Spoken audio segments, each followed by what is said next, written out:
Hello, everyone. I'm very happy and excited to be here with you today to talk about playing. Thank you, FIGT, for this opportunity. For those who do not know me, I am Claudia. I am Italian, born and raised in Milan. I quit Italy in 1989 to follow my husband in his work for the Red Cross.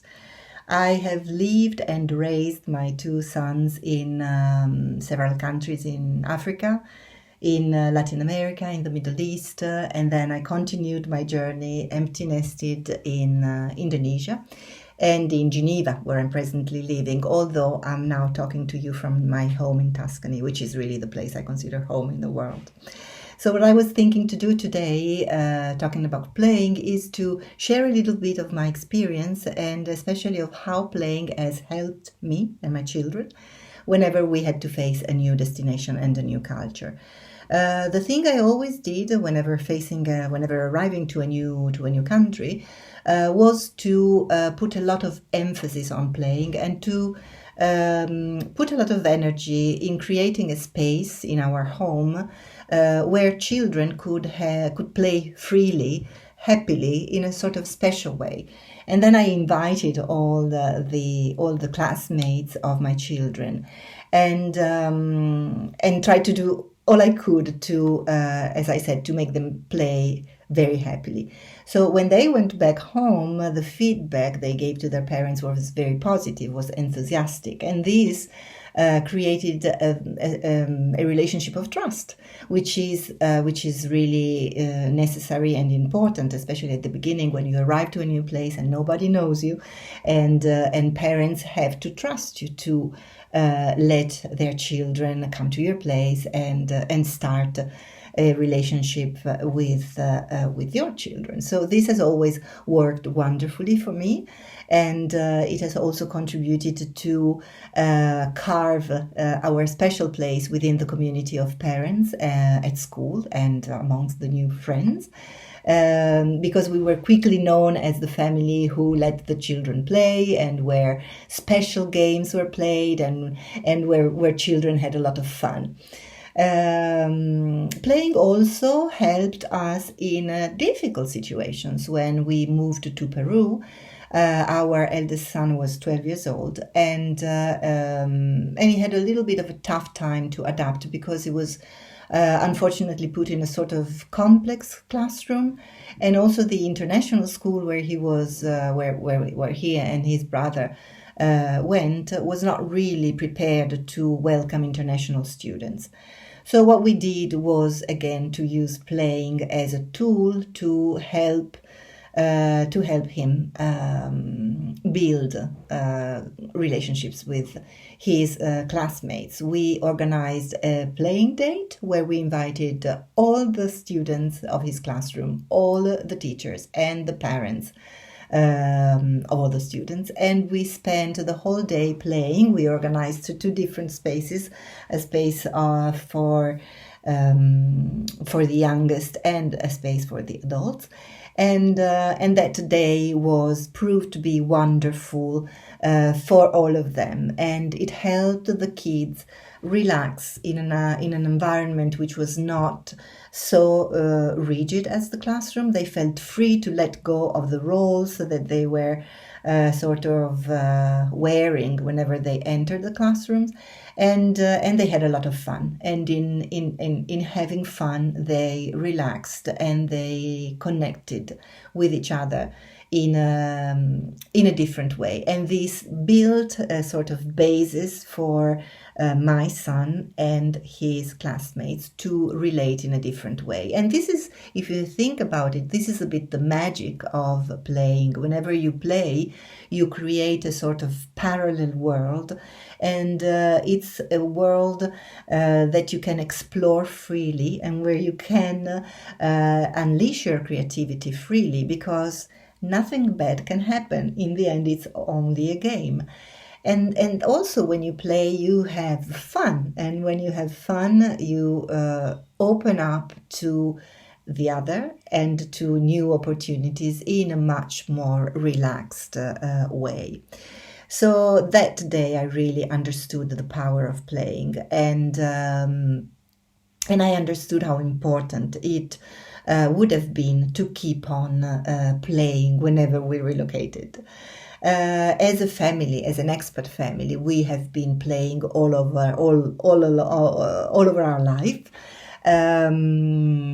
Actually, you all know how important it is for expat families to sort of have routines and rituals and sort of red threads throughout their lives. Throughout, that was the term I was looking for before. I'm sorry, I'm not an English native speaker, so I invite you to practice a little bit of your linguistic empathy if I say something wrong or if you do not understand me fully. It's very important to have routines, to have rituals, and our ritual has always been playing whenever we relocated, playing whenever we traveled in the beautiful countries that we were able to discover thanks to our mobile life, and also playing whenever we had children and friends coming over at our place. Even today, my children are 25 and 30 years old, but whenever we meet, for instance, in this house, which is our summer house where we gather together as a family every summer, we take out our games and we start playing, and we really play a lot. And all the friends that pass by our house, they know that they have to play a little bit. For me personally, playing has also been an important key to understand the culture whenever I relocated to a new place.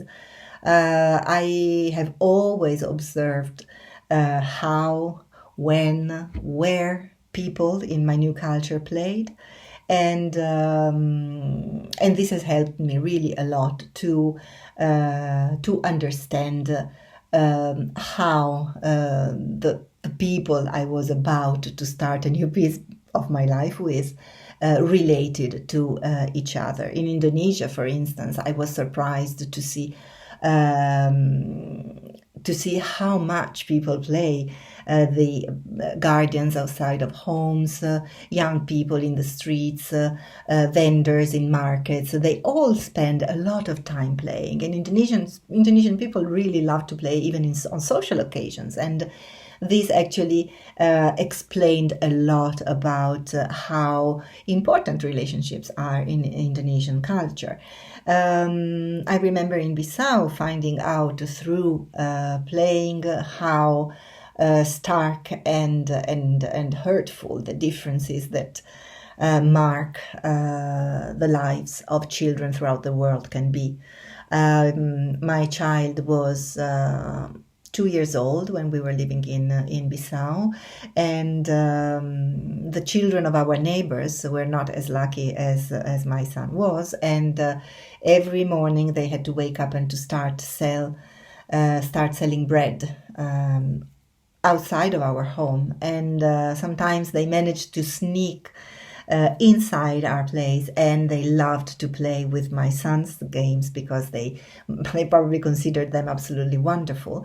And when their parents found out that they took pauses to come and play with us, they got very, very angry. And I think it was an efficient way also for my child to understand how different lives can be at different latitudes. So really, playing has been for me a tool in many different ways, and it's something that I still keep very much alive in my life. I have introduced playing in my work because I think that also in my professional life, playing can make the difference in my relationship with my clients, in the training that I give. Actually, when I trained to become an intercultural trainer, the things that that's really stayed with me, that still are with me until today, are the things that I learned through playing. So playing is something that I always use in my training because I have now experienced it multiple times. Whenever you play, you relax, and in relaxing, you absorb a lot more of what goes on around you.